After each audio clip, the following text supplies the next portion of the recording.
आपको पता है मेंटली स्ट्रॉन्ग करने वाले गोचर कौन से होते हैं? कॉन्स्टेंटली गोचर हो रहा है, right? Planets are constantly moving. As per astronomy कोई भी प्लैनेट कभी भी रुकता नहीं है, मोशन चलते रहता है, राइट? अगर हम एस्ट्रोलॉजिकली बात करें तो कौन से प्लैनेट्स का गोचर हमें मेंटली स्ट्रॉन्ग करता है, ऐसे कौन से नक्षत्र हैं, ऐसे कौन से नक्षत्र हैं जो मेंटली हमें स्ट्रॉन्ग करते हैं, उस समय पे हम मेंटली स्ट्रॉन्ग डिसीजन लेके अपने विल पावर के साथ में चीज़ों को पूरा कर देते हैं। तो वो होते हैं सूर्य के और मंगल के नक्षत्र। मतलब जब भी कोई भी ग्रह, आई रिपीट, जब भी कोई भी ग्रह अगर सूर्य के और मंगल के नक्षत्र में गोचर कर रहे हैं, फॉर एग्जाम्पल अब सूर्य के नक्षत्र कौन से हुए? कृतिका, उत्तर फाल्गुनी और उत्तराषाढ़ा। उसी प्रकार से मंगल के कौन से नक्षत्र हुए? मृगशीरा, चित्रा और धनिष्ठा। अब ये 6 के 6 नक्षत्र जो है ना, ये मेंटली स्ट्रॉन्ग करने वाले हैं, पर अलग अलग पद्धति से, राइट? अलग अलग क्षेत्र में, अलग अलग जीवन के एस्पेक्ट्स में। तो कोई भी ग्रह जब इस नक्षत्र में गोचर कर रहा है तो आपके हाथ से या आपका जो पराक्रम है ना उस वक्त स्ट्रांग रहेगा, आपकी जो डिसीजन मेकिंग है ना वो उस वक्त स्ट्रांग रहेगी। और ये नक्षत्र जो है वो हर ग्रह से आपको एक स्ट्रेंथ खींच के देंगे और आप उसी रिगार्डिंग अपने जीवन के उस एस्पेक्ट्स के रिगार्डिंग स्ट्रांग डिसीजन मेकिंग करेंगे। फॉर एग्जाम्पल, अब जैसे मैंने गुरु का मृगशीरा नक्षत्र का गोचर मैंने डाला था, राइट? अब आप खुद जाइए, इंट्रोस्पेक्ट करिए कि जब ये गुरु का मृगशीरा नक्षत्र का गोचर चला तो उस वक्त व्यक्ति के जीवन में या आपके जीवन में आपने कौन से डिसीजन लिए? क्या कोई हार्ड डिसीजन लिए, राइट? शनि जब धनिष्ठा नक्षत्र में थे, राइट, उस वक्त मतलब लगभग जो 2.5 साल का टाइम पीरियड होता है शनि का एक राशि में, मतलब कितने 24 और 6 मतलब 30 महीने, और 30 महीनों में वो 3 नक्षत्र, उसमें वो कम से कम 2 बार या 3 बार वक्री होते हैं, तो वो बैक एंड फोर्थ भी होते हैं, राइट? तो सबसे ज़्यादा इम्पैक्ट शनि का, गुरु का, राहु का होता है अगर वो सूर्य के या मंगल के नक्षत्र में जाते हैं और वो गोचर में चल रहा हो, तो हमसे सबसे ज़्यादा कड़े डिसीजन जो है ना उस वक्त होते हैं, या हम अपने विल पावर के साथ में कड़े डिसीजन के साथ में कोई काम कर जाते हैं। फॉर एग्जांपल, जैसे दूसरा एग्जांपल देखिए कि किसी को वज़न कम करना है, देखिए, और वज़न कम करना, मेद जो है ना, फैट्स जो है, ओबेसिटी जो है, ये गुरु से भी देखी जाती है। जिसको वज़न कम करना है उसके लिए उसका 3rd हाउस स्ट्रांग होना बहुत ज़रूरी है, राइट? क्योंकि उसके एफर्ट्स लगने चाहिए, क्योंकि उसको वज़न कम करना है। उसका 2nd हाउस पे कंट्रोल होना चाहिए, ताकि मतलब उसके खान पान पे कंट्रोल होना चाहिए, उसका लग्न स्ट्रांग होना चाहिए उस टाइम पे।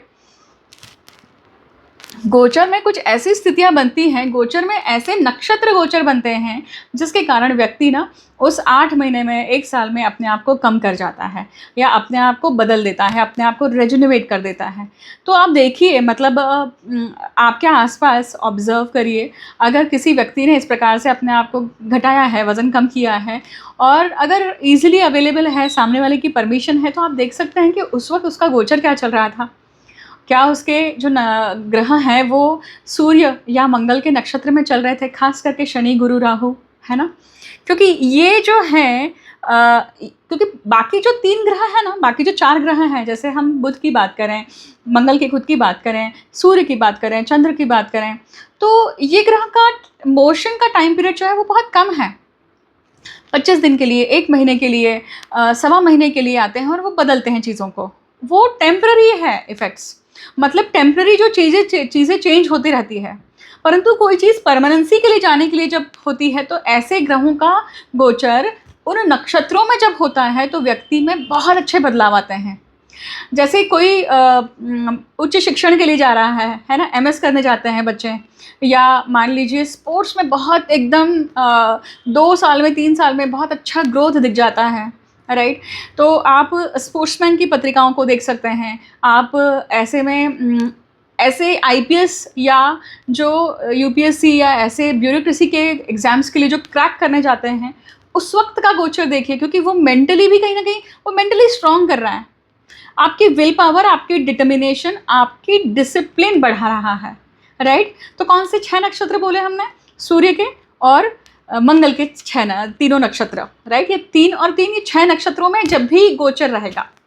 अब एक और सिंपल चीज़ देख लीजिए, जब भी चंद्रमा इन नक्षत्रों में जा रहे हैं, हर महीने जाते हैं, हर महीने चंद्रमा इन नक्षत्रों में जाएंगे, आप अपने आप को ऑब्जर्व करिए कि जब चंद्रमा इस नक्षत्र में है, कैलेंडर आपके सामने है, हमारे यहाँ काल निर्णय चलता है या आपके यहाँ पंचांग जो भी चलता है, काल निर्णय में वो दिन राउंड करके रख लीजिए, राइट।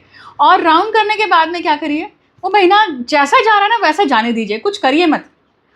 आपके हाथ से क्या हो रहा है उस दिन, सिर्फ उतना आप याद रखिए, लिख लीजिए। बहुत बार हमारे हाथ में हम फ़ोन रहते हैं तो हम लॉग्स लिख लेते हैं, या हमने कोई चीज़ खरीदी है, कोई चीज़ डिसीजन किया है, तो हमारे पास में डेट्स होती हैं। आपको समझ में आएगा कि कौन से दिन आपके हाथ से चीज़ें हो रही हैं। अब ये हमने इसे प्रैक्टिकल और टेक्निकल एस्ट्रोलॉजी का एक एस्पेक्ट जो है हमने यहाँ पे उतार कर देखा है। आप इसको रिवर्स थेरेपी के अनुसार, मतलब रिवर्स वे में आप अपने पिछले महीने के गोचर को देखिए, और जिस वक्त ये 6 नक्षत्र चले होंगे और चंद्रमा उस दिन होगा, तो आपने मेंटली कैसा फील किया है, आपने मेंटली कौन से डिसीजन लिए हैं। याद रखना डिफ़िकल्ट है, परंतु फिर भी कुछ ना कुछ तो इंसिडेंट्स याद आ ही जाएंगे आपको। उसी के साथ साथ जब यही राहु अगर इस नक्षत्र में जाते हैं, या जो सबसे ज़्यादा टाइम पीरियड खास करके राहु, तो आप देखिएगा कि ब्रेन फॉग ज़्यादा बढ़ता है, राइट। क्योंकि ब्रेन फॉग बढ़ेगा, परंतु भूख, मतलब एम्बिशन की भूख बढ़ेगी, कोई चीज़ करने के लिए आपकी भूख बढ़ेगी।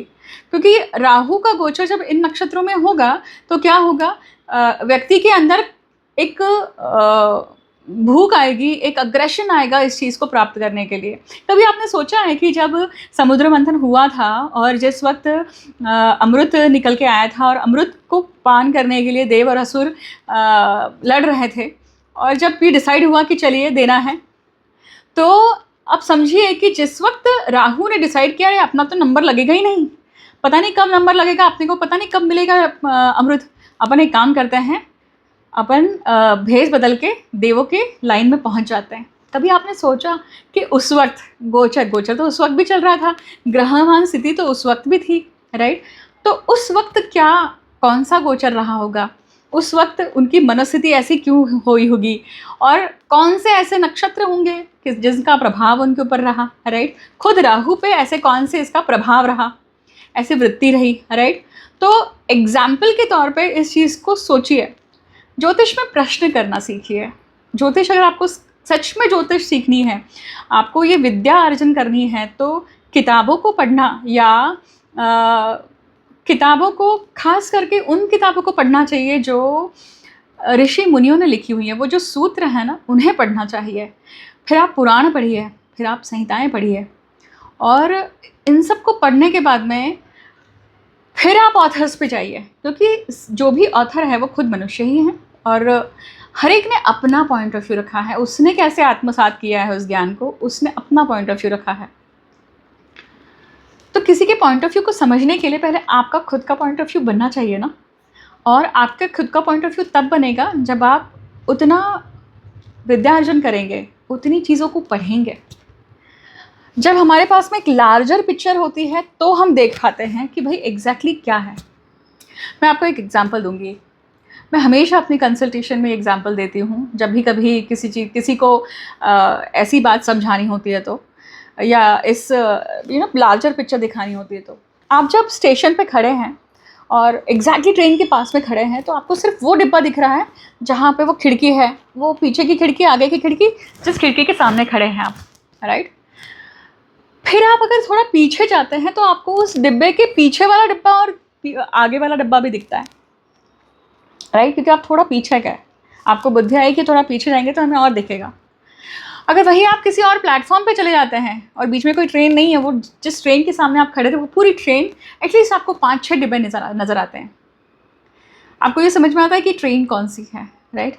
और अगर आप ब्रिज पे खड़े हो जाएं तो आपको पूरी ट्रेन शुरुआत से लेकर अंत तक दिखाई देती है। शास्त्रों को पढ़ने के बाद में इसी प्रकार का larger picture, larger than life दिखाई देती है। और ये एक जन्म में पॉसिबल है ऐसा नहीं, पर आप शुरुआत तो कर ही सकते हैं किसी न किसी जन्म में, हम शुरुआत तो कर ही सकते हैं, राइट। और इससे मन चिंतन मनन से कहीं न कहीं दिमाग में या आपके मन में बहुत अलग विचार या भूख निर्माण होती है चीज़ों को, सृष्टि के संचालन को समझने की। नहीं तो हम अपनी रैट रेस में दौड़ ही रहे हैं, राइट। सोचिएगा इस बारे में।